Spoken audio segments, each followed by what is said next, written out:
करते थे। एक बार की बात है, मांडव ऋषि तपस्या कर रहे थे। एक छोटी सी कथा, भागवत में नहीं है, कहीं की होगी। राजा के राज्य से चोर लोग धन चुरा करके भागे और पीछे से राजा के सिपाही भी लगे हुए थे। चोर लोग डर के मारे धन छोड़ के भाग गए मांडव ऋषि के पास। अब वो बेचारे समाधि में थे। राजा के सिपाही है, मैंने पकड़ो पकड़ो, ये साधु का वेश धारण करके चोरी करके शर्म नहीं आती? अच्छा, मांडव ऋषि ये भी सफाई नहीं दे रहे कि मैं महात्मा हूँ, मैं ये कर दूंगा। आजकल हम लोग होते रहते, दिमाग खराब तुम्हारा। एसपी मेरा चेला, मुख्यमंत्री मेरे परिचित है, एक फोन करूंगा पूरे घर वालों को बंधवा दूंगा। अभी हम लोगों को तो भले कोई परिचित हो ना, इतनी डींग मारेंगे कि अगल बगल वाला इसे भाग जाएगा। मांडव ऋषि कुछ नहीं बोले। महापुरुषों का ये लक्षण है। ये अलग बात है कि खामोश खड़े रहते हैं, पर जो बड़े लोग हैं वो लोग बड़े रहते हैं। बड़प्पन तो बड़प्पन है, बोले नहीं। राजा ने बिना देखे कहा इसको सूली चढ़ा दो, चोर है। मांडव ऋषि को सूली पे चढ़ा दिया। मांडव ऋषि को जब सूली पे चढ़ा दिया तो मरे ही नहीं। सवेरा हुआ तो राजा कांपने लगा, घबरा गया, चरणों में गिर पड़ा।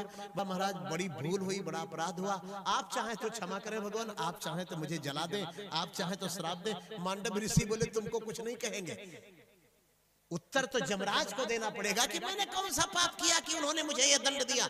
मांडव ऋषि यमलोक पहुंच गए। यमराज घबराए, बोले चित्रगुप्त जल्दी दिखा वही खाता, क्या मैंने पाप किया था? सूली मांडव ऋषि को।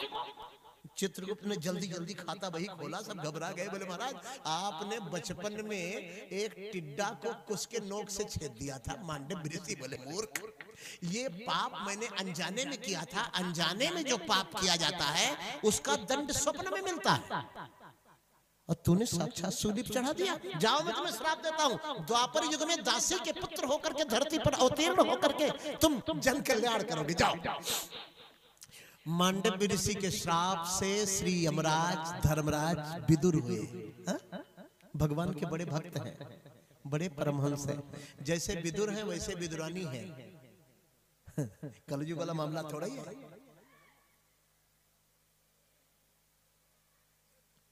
कलयुग में तो हस्बैंड आधा लीटर शराब पीता है और जो वाइफ है वो 1 लीटर पीती है। हाँ, कहीं कहीं महानगरों में पहुंच जाता हूँ तो दोनों पी के जो धक्का मुक्का। हमने कहा यही हम कहा सुनो सुनो, हंसने की बात नहीं करी, सुनो, जब धक्का मुक्का वो उसको थप्पड़ मारता है, उसको थप्पड़ मारती है। तुलसी बाबा इसे थोड़े लिख गए जी, उन्होंने आंख बंद करके देखा होगा 500 साल बाद, तो सारी स्क्रीनिंग सामने आई होगी, तो उन्होंने तुरंत लिख दिया। क्या लिखा? यह कलिकाल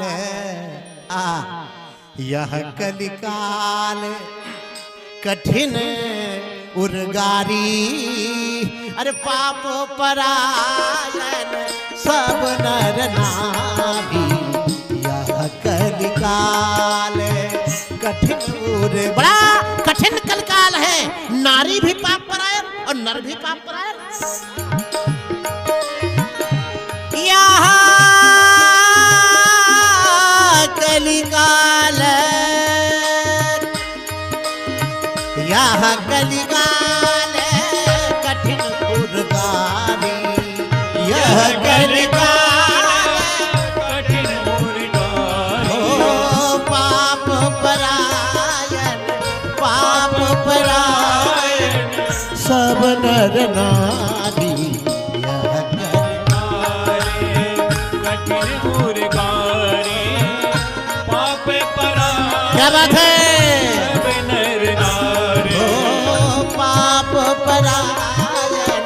पाप परायण सब नर नारी। यह कलिकाल यह कलिकाल।